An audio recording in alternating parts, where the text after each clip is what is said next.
Welcome to another deep dive. We often find ourselves on this kind of personal quest, right? Seeking a deeper understanding of how we really grow, not just career-wise or socially, but deeper in our being. How do we even measure that kind of inner progress or, navigate what feels like a spiritual journey? Today, we're stepping into some really thought-provoking territory. Our mission is to explore a pretty influential sermon by the Korean evangelist, Reverend Myung, a key figure, obviously, in the Unification Church. The sermon's called Three Stages of Judgment. And look, it's important we approach this within its specific theological context. We're not here to endorse it, but to understand it and maybe distill the core insights from this unique framework he presents for spiritual and personal development. The sermon lays out this clear progressive path that, within its own teachings, humanity needs to follow to get back to what it calls an original position. So, yeah, let's unpack this three-part journey he describes. Definitely. And what's particularly insightful, I think, is how this framework really tries to provide a meticulous measuring stick, not just for your actions, but for your very essence. Right. It's designed to guide people towards what it calls a complete spiritual restoration. It offers a very structured approach to something that can often feel, well, pretty overwhelming, spiritually speaking. That makes sense. Okay, so the sermon kicks off with this foundational stage called the judgment of words. This seems to be about establishing a standard for, ultimate truth. It suggests that all through history we've been searching for these true words, some kind of definitive truth to solve all of life's problems. And it starts with this core idea that mankind fell into the bondage of Satan right from the get-go. What does the sermon mean by that? Why start there? Yeah, that's a really foundational concept in this specific theology. Fell into the bondage of Satan. Well, it basically means humanity early on became spiritually corrupted, or let's say separated from God's original design, lost its ideal state. So this universal yearning for restoration, it's seen as this deep-seated drive to return to that original pre-fall state, kind of pristine, uncorrupted spiritual condition. And for the sermon, that is the ultimate good news, the gospel of gospels for what it calls fallen humanity. Okay, so if the goal is restoration, the idea of judgment here seems different. How does the sermon present it compared to, the traditional understanding of judgment as just punishment? Right, that's a really crucial distinction. The sermon clarifies judgment not really as condemnation, not in the usual sense, but as the measurement of all our actions according to the original standard. So if your actions don't line up with that original rule, then you are judged or punished. It's less about a punitive verdict and maybe more about assessing alignment with this predetermined ideal blueprint for humanity. And to illustrate that kind of universal standard, the sermon uses this interesting analogy, doesn't it? The balance of power between a ruling party and an opposition party in government. Just like they both have to agree on laws, the universe, it argues, has God and Satan, and humanity is kind of caught between them. So a universally accepted standard of judgment is needed to define who's on God's side versus the Satanic side.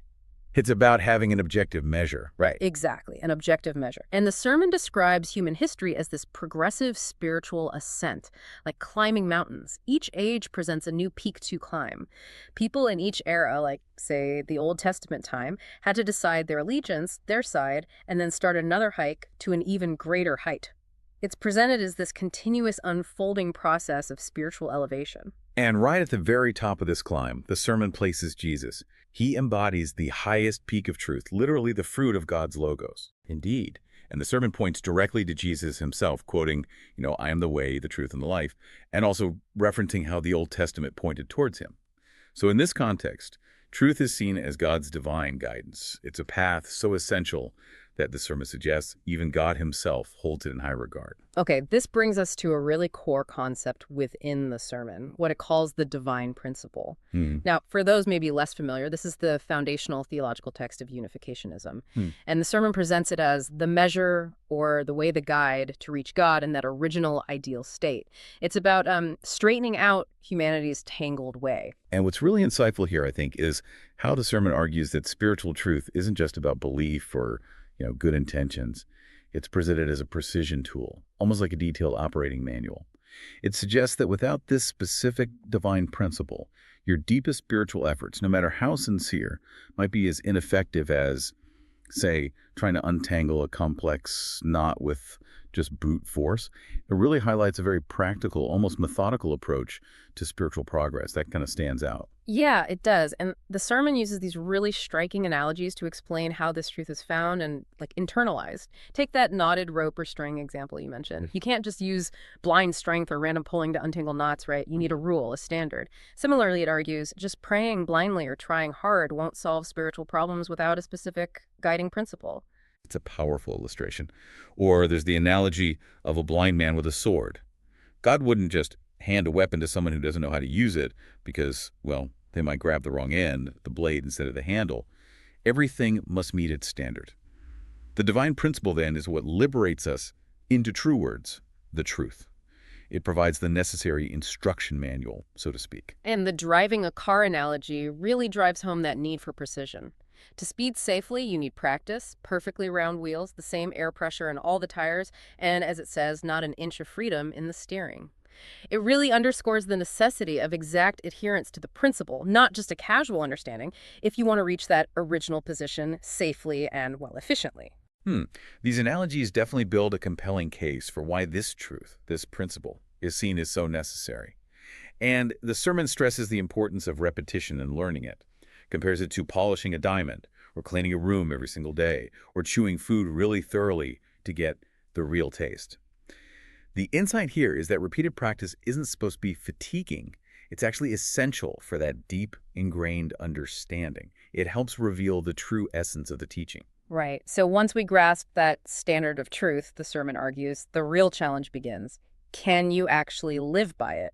Which leads us straight into the second stage, the judgment of personality. This seems to be about building the inner strength to navigate life's spiritual battleground. A crucial point, yeah. What's fascinating here is the active, almost predatory nature it attributes to Satan. The sermon says, Satan always lies close to the main road, attacking without warning, trying to snap you up. So it's not enough just to know the truth. You have to have the inner fortitude, the personality, to stay on that path. I see. And it highlights specific moments where we're vulnerable.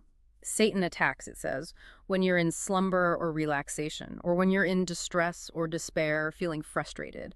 Even thinking about good food, fine clothing, or missing a sweetheart can apparently be an opening. The point seems to be even the smallest and weakest temptation or Satan can get you at these moments. Exactly. So to win this internal battle, you have to develop a technique and a personality to win over satanic temptation. Yeah. You need to be more able, stronger than Satan in every way. It's presented as this constant internal struggle for resilience, demanding vigilance, and real inner strength. And it offers some very practical advice for coping with distress, too.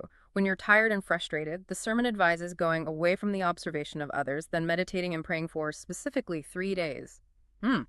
The idea seems to be that this process reawakens your conscience and vitality, lets you return with renewed purpose. And this is where Reverend Moon's own experiences, as described in the sermon, become incredibly illustrative. It talks about his time in a North Korean prison, appearing in handcuffs but still waving joyfully to church members, despite the jangling chains. It's meant to be this powerful image of unwavering determination, despite extreme circumstances. He recounts enduring just extreme hardship in prison, near starvation, forced labor, seeing immense suffering. Yet he describes maintaining this unwavering spirit. He even apparently earned recognition from his captors for his sheer determination. This personal story really illustrates the sermon's call for resilience. It's like transforming suffering into a crucible for spiritual strength. It definitely raises an important question, doesn't it? What does it really mean to cultivate such an unyielding spirit, not just for survival, but for some higher purpose?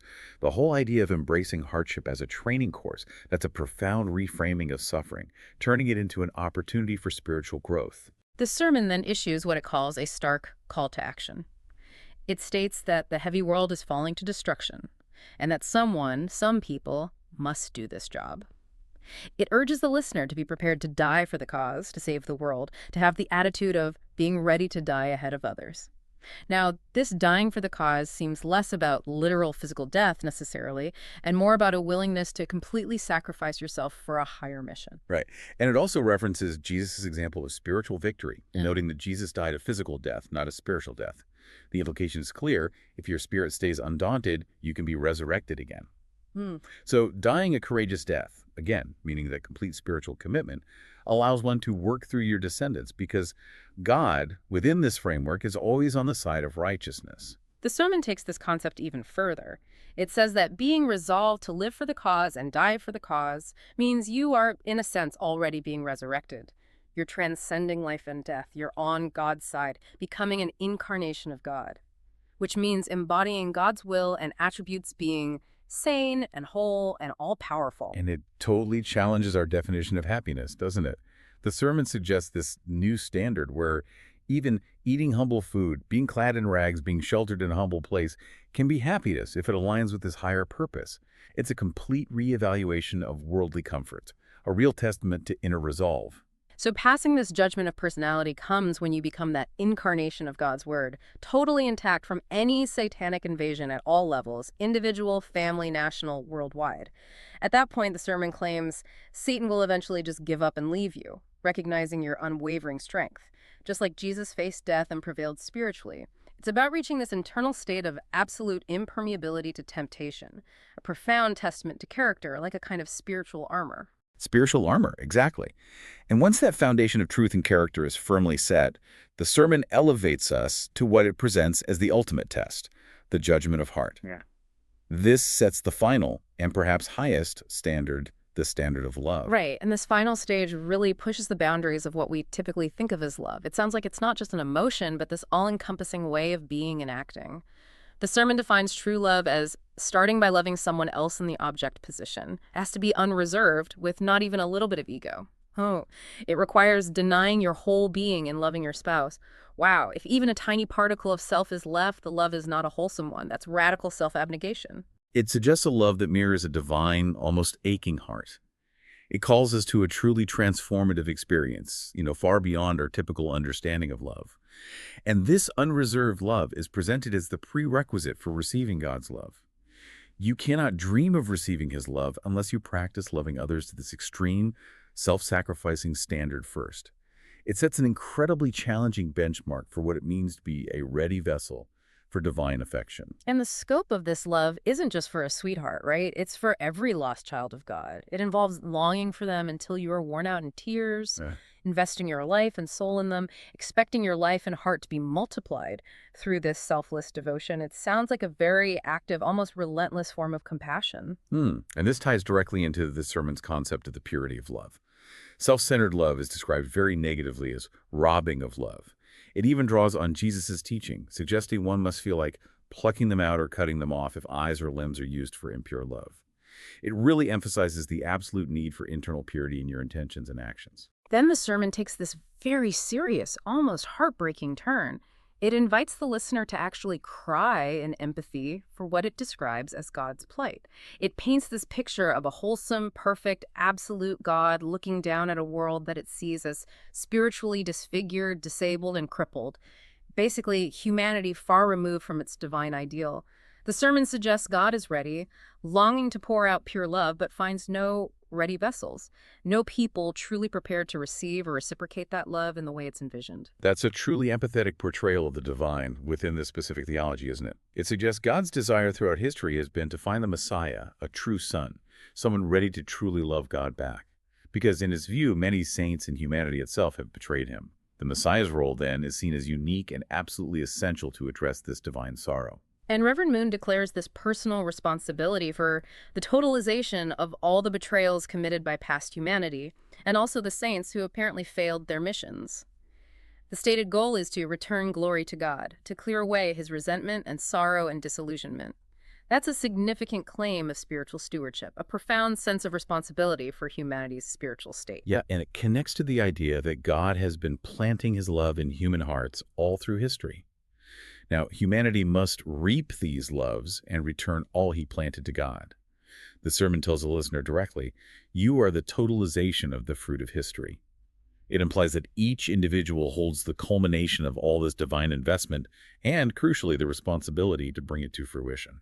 This love is about loving with the heart of the Father, but also in the shoes of a servant, shedding tears for the people, sweat for the earth, and blood for heaven.